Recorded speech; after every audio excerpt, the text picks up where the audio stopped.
Whoa, look at that. Woo-wee.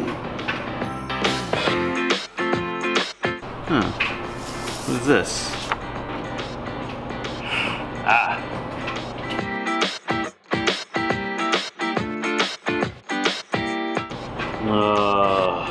Wow.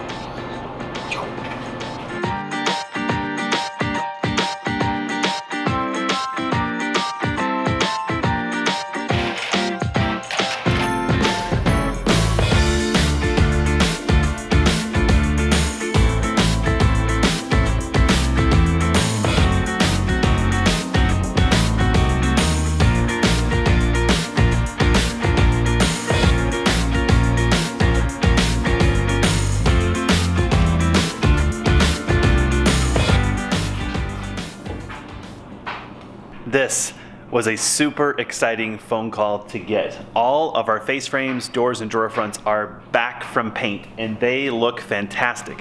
This is what we were trying to achieve before, but we just don't know how to do it, and I don't know that we have the right tools either. So here we are. Today I want to try to work on getting all the face frames and doors installed onto the cabinets so that we're basically one step closer to getting the installation done.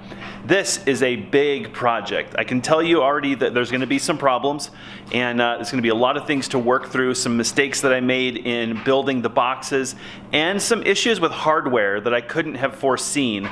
So we'll have to kind of figure those out as we go along. If by some chance you're just joining us on this project, we've been working on these cabinets for quite a while. These are the boxes we built from scratch. We did all of our own cutting on the plywood. We built all of our own drawers. We installed all of our own hardware.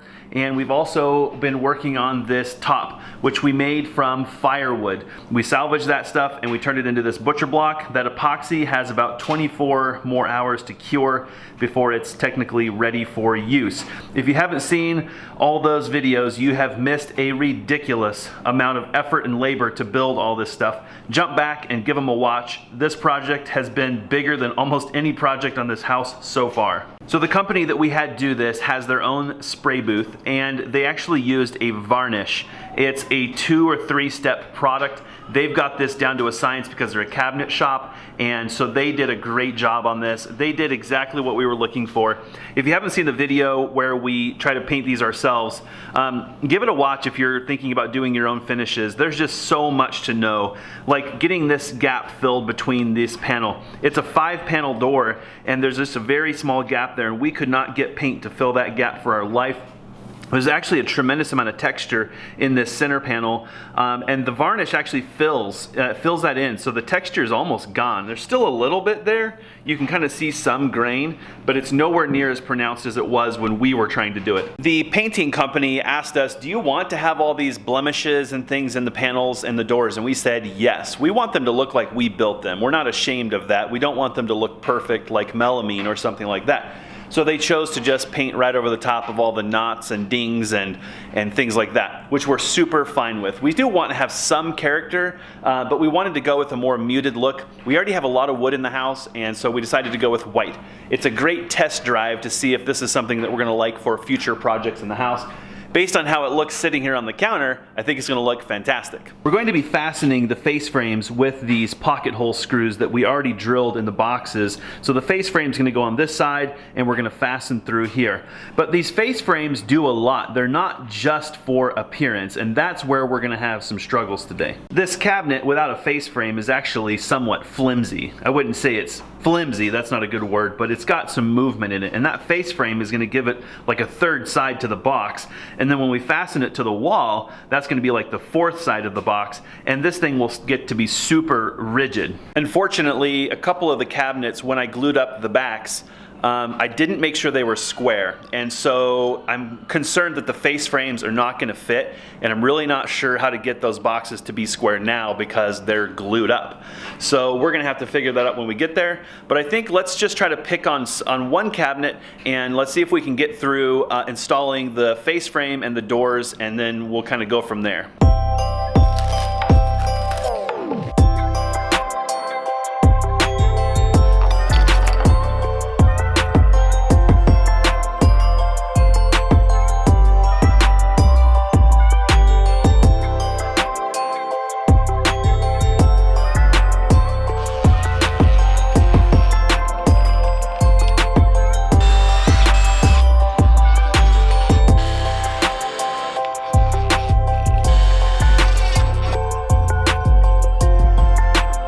Well, it seems that the shimming is pointless, so that's good to know. I guess that saves me a lot of work.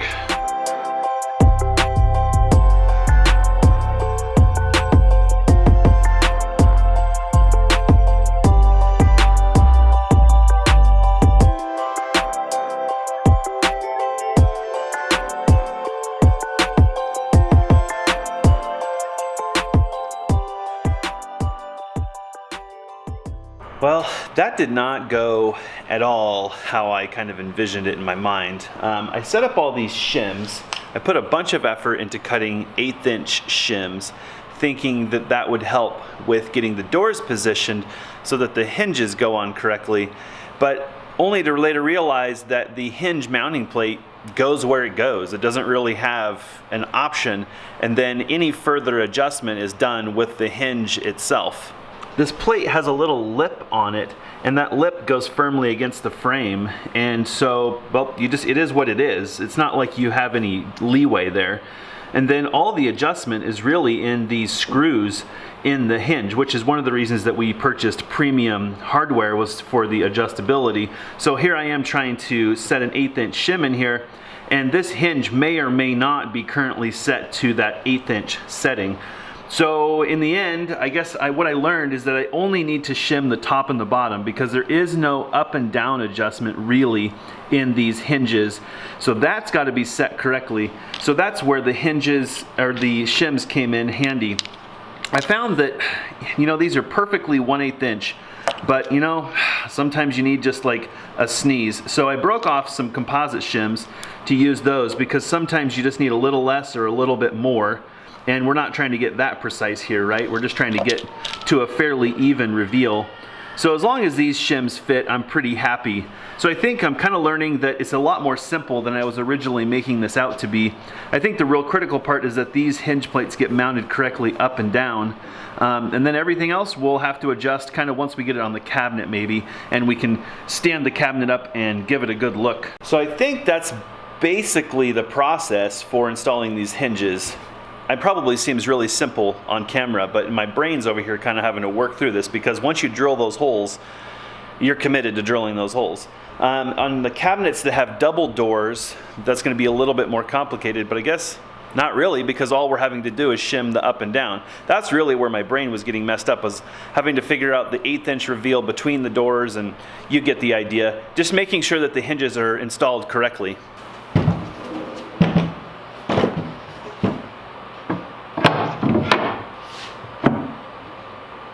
So it looks like I made myself a note here, because I was kind of freaking out on this cabinet. I was thinking this is one of those that's square, but you can see that this sticks out beyond that face frame, yet it's flush here. There's actually an even more critical piece. It's these bottom shelves. You want them flush with the face frame, because you don't want to have a lip there. And you don't want them sticking up or down. That would it would look bad, and it would end up probably damaging that. And same thing up here. You want that to be fairly flush, if not just slightly recessed in there. So made myself a note. Good memory. Good thing I wrote that down there, because I was kind of having a wigging out moment.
I think that's how it's supposed to go. I think that's how it was planned.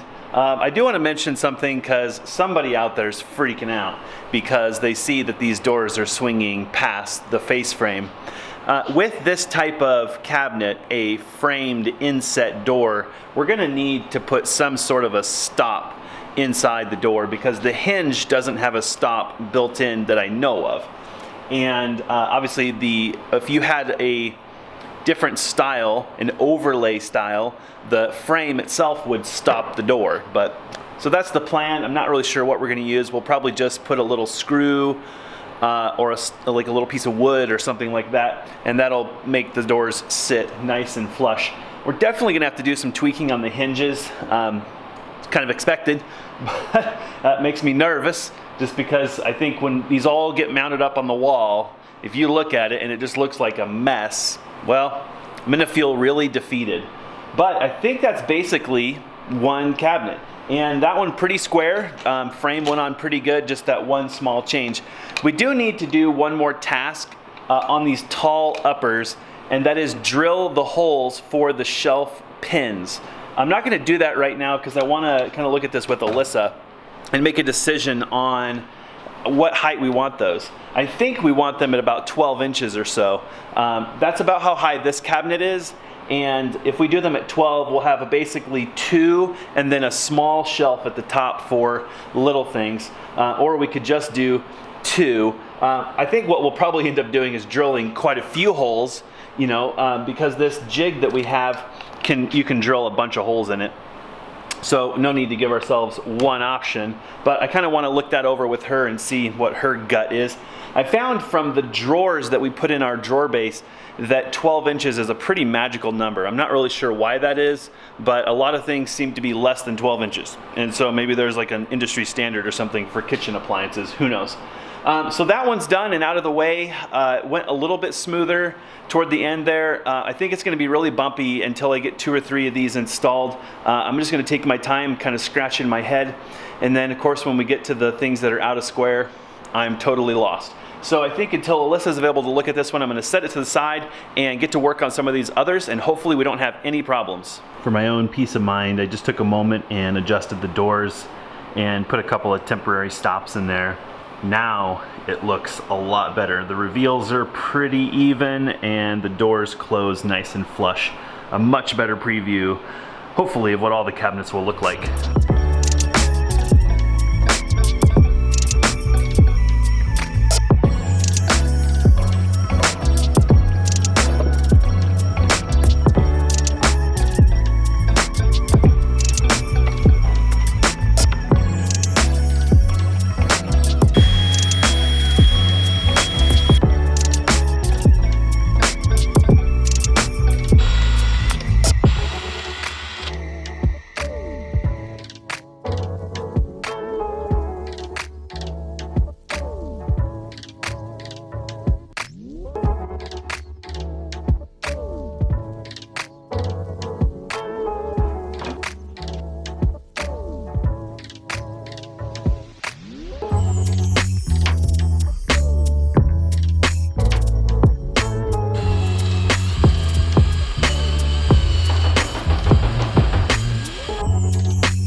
Well, I'm only on my second cabinet and the problems have already begun. So these hardware require a minimum of 1/2 inch of inside reveal of the frame to fasten.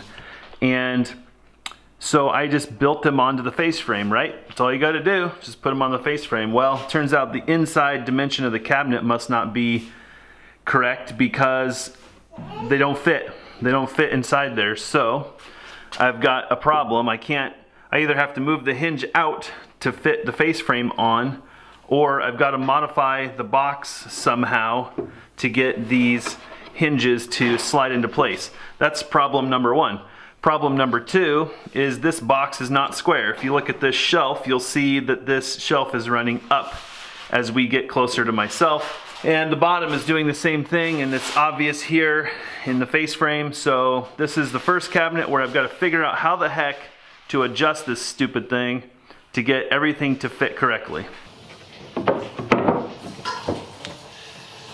Oh, she finally fits. Finally. Well, this is the part of the project where I feel like all my hard work starts to look like a hack job. So to get this face frame to fit, I had to chisel out a chunk on each side for the hinge plate to allow it to fit. And we thought that the box was out of square, and it turns out it's not. It turns out that this shelf up here is just kind of poorly installed. It's about a 1/16 off. That's it, a 1/16, so it sits up a little bit. I could take it out of there and fix it, but I think we're gonna leave it. This side looks fantastic, and everything looks really good along here. The other cabinet didn't have this problem because it only had one door, and this has dual doors, and that's why it has to fit inside the box. So I really hope I don't have to do this to every stinking box to get the face frame to fit. The reason this is an issue, I think, is because of sanding the frames down to get them ready for paint after I made the mistake on the paint. So I'm gonna need some serious motivation to deal with this for the rest of the night.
So the answer is yes.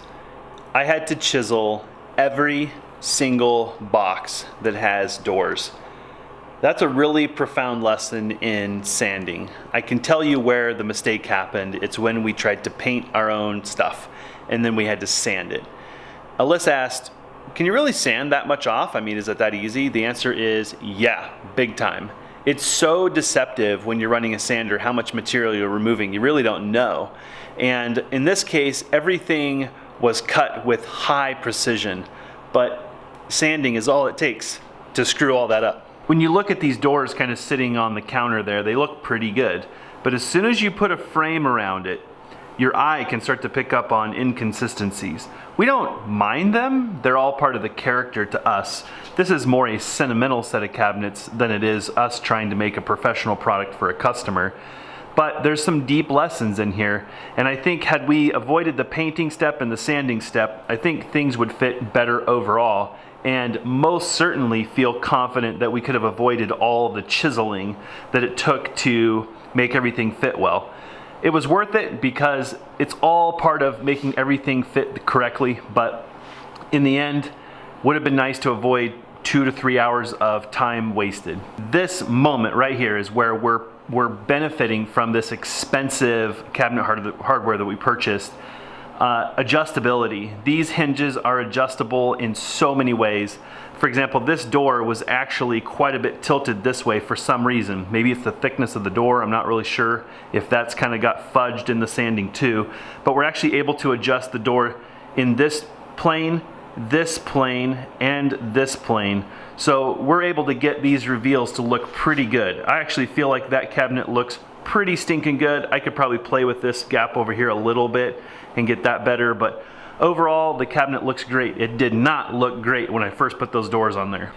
I've just been putting a little block of wood in here with some double stick tape as a temporary stop, to make the cabinets look a little bit more visually appealing, but also to get a feel kind of for how things look. I feel like getting the initial adjustment and all this stuff done on the bench is going to be a lot easier than doing it after it's installed, especially the uppers. I feel like you can stare at it eye level and it's pretty easy to get things tuned up and you can reach in here versus having to reach from a ladder. So I've been kind of working on that with each cabinet as I go. That way when it comes to install we can just focus on that. Here is our end panel. So this is what will actually be visible on the end of the cabinet there, and finish off that side of the upper cabinets. We have something really similar for the lower. We do have a drawer front for this, and our original plan was to install one of the tilt-out trays. We bought the tray and everything. The only problem is I bought all 3 of the tilt-out mechanisms that I could find that companies offer for this, and they all 3 have the same problem. They're too deep. If you've been watching the videos on the sink and the sink installation and all that, you know how tight that sink fits into this base, and I'm pretty confident that we're not going to have room for any of these tilt-out mechanisms. I'm going to wait until the sink is installed and then do some test fitting and see if I can't modify some of these brackets or something. Otherwise we're going to have to fabricate something, or it'll just be a false door and it'll just be for looks. So this is where we're stopping on this guy for tonight.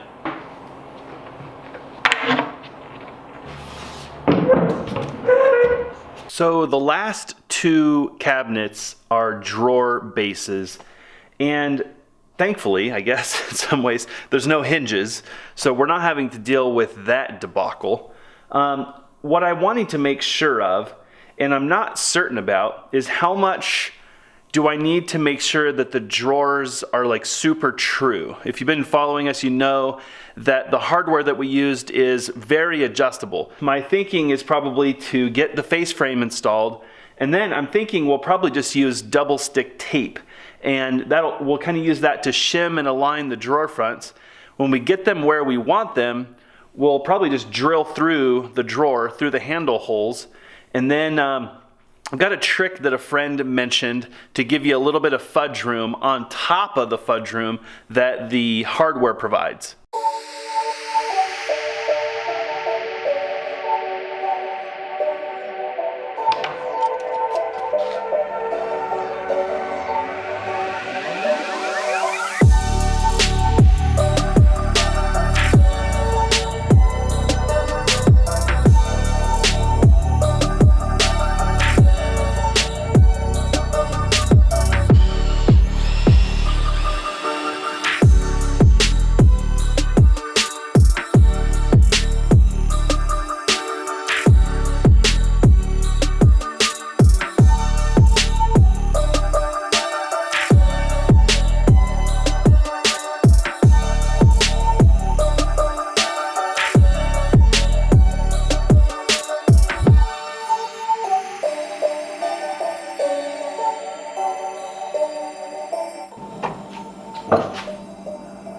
Beautiful. Beautiful.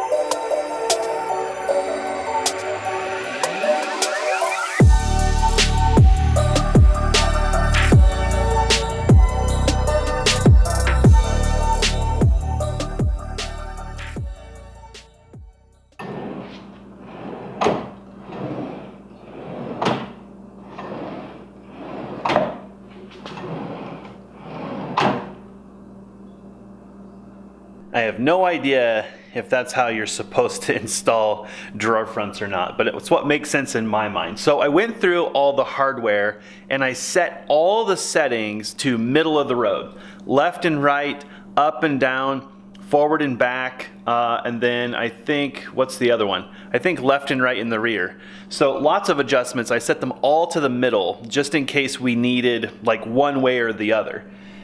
And then shimming, I don't know. Is that what you do? I can tell you that I had to use my friend's trick. So here's the trick.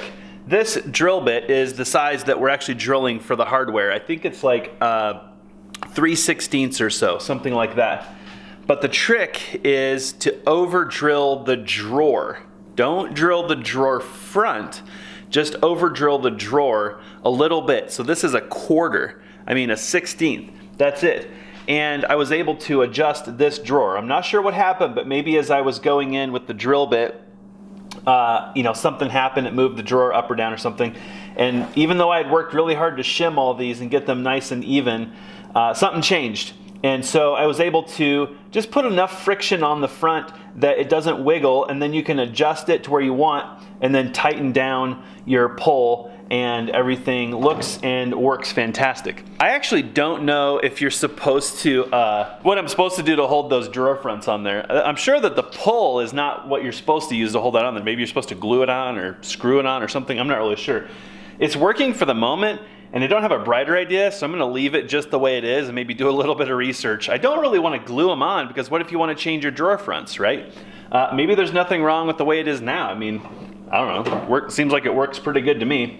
So this one's done. We've got one drawer base to go. One to go.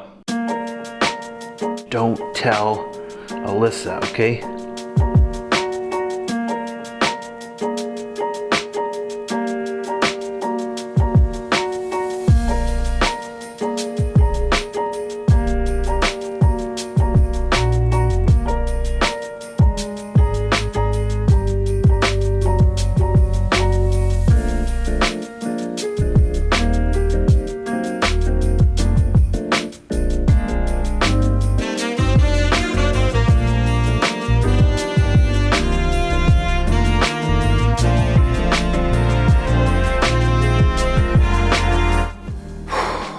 Well, I accomplished my mission.